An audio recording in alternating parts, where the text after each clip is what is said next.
This is not the dot-com situation. We have problems with people having invested in business plans for which there was no reality, and people building fiber optic cable for which there was no need.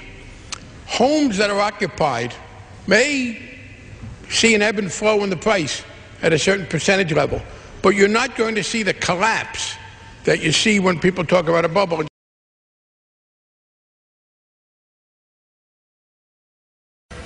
The Federal Reserve credit created during the last 8 months has not stimulated economic growth in technology or the industrial section, but a lot of it ended up in the expanding real estate bubble, churned by the $3.2 trillion of debt maintained by the GSEs, the government-sponsored agents, enterprises. The GSEs, made up of Fannie Mae, Freddie Mac, and the Federal Home Loan Bank, have managed to keep the housing market afloat, in contrast to the more logical slowdown in hotel and office construction. Instead of the newly inflated money being directed toward the stock market, it now finds its way into the rapidly expanding real estate bubble. This too will burst, as all bubbles do. The Fed, the Congress, or even foreign investors can't prevent the collapse of this bubble, any more than the incestuous Japanese banks were able to keep the Japanese miracle of the 1980s going forever. Concerned Federal Reserve economists are struggling to understand how the wealth effect of the stock market and real estate bubbles affect economic activity and consumer spending. It should be no mystery, but it would be too much to expect the Fed to look to itself and its monetary policy for an explanation and assume responsibility for engineering the entire financial mess we're in. A lot of concern now has been expressed about the collapsing of this housing bubble. It's a shame that we had not talked about this 10 or 15 years ago, when many free market economists predicted it would come and worried about it and wished we could have prevented it. But the irony of all this now is that everything that caused the financial bubble, the housing bubble, we're resorting to doing the same thing. You can't solve the problem of inflation with inflation. The debasement of the currency, which is a continual process, is the reason we get financial problems and financial bubbles. Whether it was in the 1920s or the NASDAQ bubble or the housing bubble, we have to deal with the cause. We're dealing, and we talk so much about our solutions, but nobody's talking about the cause. And the cause literally is the excessive credit created by the Federal Reserve System, and we can't deny this.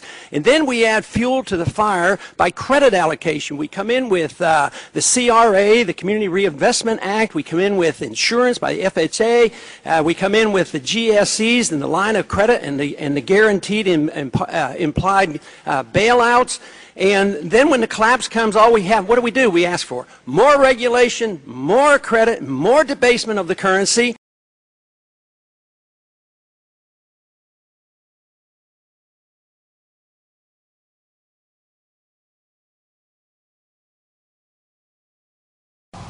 In the 4 years since the inspectors left, intelligence reports show that Saddam Hussein has worked to rebuild his chemical and biological weapons stock, his missile delivery capability, and his nuclear program.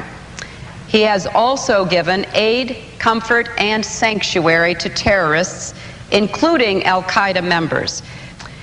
It is clear, however, that if left unchecked, Saddam Hussein will continue to increase his capacity to wage biological and chemical warfare and will keep trying to develop nuclear weapons.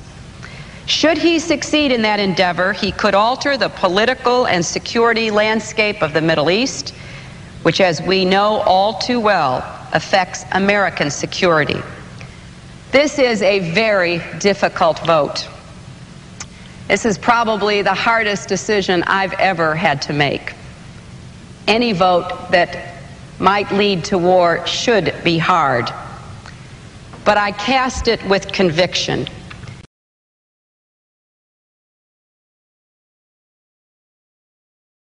When Secretary Powell was before our committee, he was very clear to us that Saddam Hussein's military is very, very weak, and much weaker than it was when he was defeated 12 years ago. And that sort of goes by everybody, and they keep talking about presumptions. maybe someday he's going to get something, and maybe someday he's going to do this, and he might build a weapon, and he is trying to get these things. So it's pretty vague accusations. Have you seen or heard anything from the CIA, the Pentagon, the State Department, or the White House to suggest that Saddam Hussein is planning an attack on the United States? No, I see nothing imminent. He doesn't have an Air Force. He doesn't have a Navy. And he can't even shoot down he didn't shoot one of our airplanes down in 12 years, and his army is 1/3 it was 12 years ago. So, you know, this fiction that he's Hitler and he's about to take over the Middle East I think it's a stretch. You've been consistent in your conservative positions. You oppose abortion, you like low taxes, you want us back on the gold standard. What is your philosophical basis for opposing a war with Iraq? Well, you know, the long historic definition of it's actually a Christian definition of the just war influences me, that it has to be defensive, it has to be declared by the proper authorities, and you have to be willing to win the war, prompts me to look at what the founders said. And they want us to declare the war. The responsibility is on the House and the Senate to make the declaration, and that we should win it.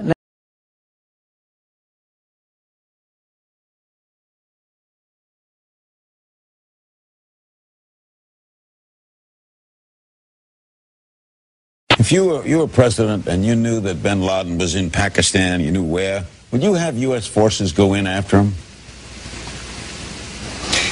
Larry, I'm not going to go there, and here's why. Because Pakistan is a sovereign nation. I think the Pakistanis want bin Laden out of their hair and out of their country, and is causing great difficulties in Pakistan. So I don't know where he is. Nor do, you know, I just don't spend that much time on him. I'll be honest with you.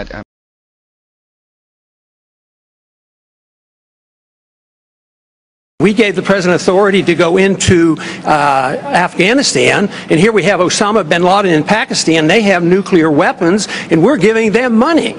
And we forgot about him, and now we're over in Iraq in a war that's bogging us down, and we have forgotten about dealing with the people that attacked us. And here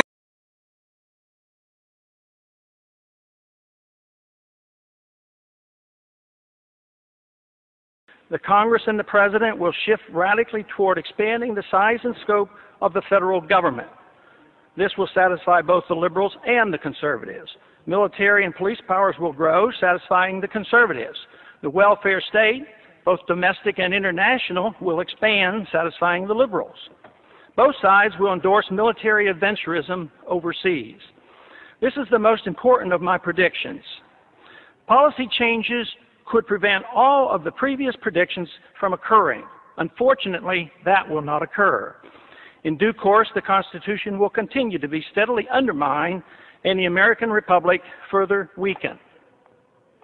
During the next decade, the American people will become poorer and less free, while they become more dependent on the government for economic security. The war will prove to be divisive, with emotions and hatred growing between the various factions and special interests that drive our policies in the Middle East. Agitation from more class warfare will succeed in dividing us domestically. And believe it or not, I expect lobbyists will thrive more than ever during the dangerous period of chaos. I have no timetable for these predictions, but just in case, keep them around and look at them in 5 to 10 years. Let's hope and pray that I'm wrong on all accounts. If so, I will be very pleased.